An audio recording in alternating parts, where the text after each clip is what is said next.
प्रत्येकाच्या घरात ना ते बाहेरचे असे 2-3 कॅरेक्टर असतात, जे तुम्हाला ना तुमच्या पालकांकडून सारखे डिवचले जातात. एक उदाहरण देतो.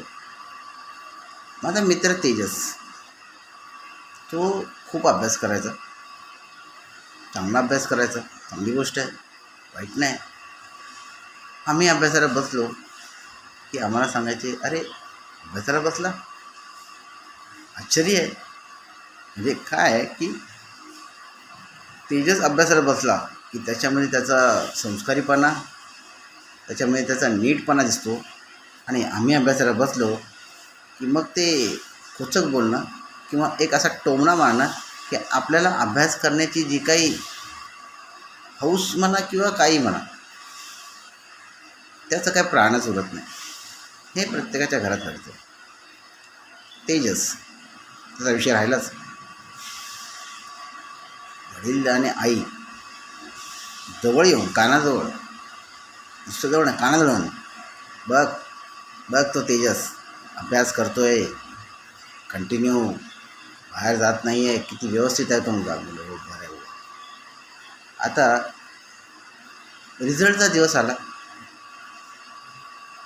माझं काय आपलं नेहमीचं आमचं, ना कमी ना जास्त, 70पर्यंत आपले जेमतेम मजल, त्याच्यावर नाही.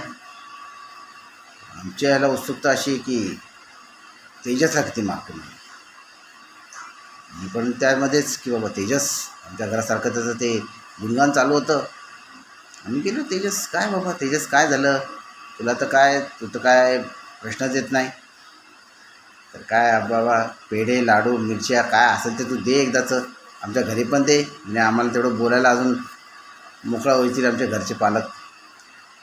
तेजस रडायला लागला. अरे काय मला कळत नाही, माझे पेपर चुकीचे तपासले की काय झालं कळत नाही. म्हणजे काय झालं, मला वाटलं काय 90%चे सगळे 85 मिळाले, असं काहीतरी गडबड झाली आहे. मी म्हणलो काय झालं बाबू. तो बोलतो, अरे मी 2 विषयात फेल झालो. नाही बोलो, अरे असं बोलू नको. अरे आमचे घरचे पालक, त्यांचं सगळं मन रडायला लागेल, असं बोलू नकोस. तुझ्या वाचून तुझ्यामुळे आम्हाला इथे घरात बसणं मुश्किल होतं राजा.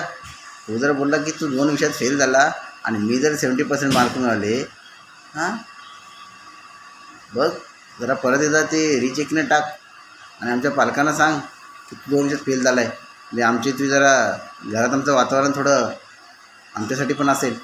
हां घे काळजी.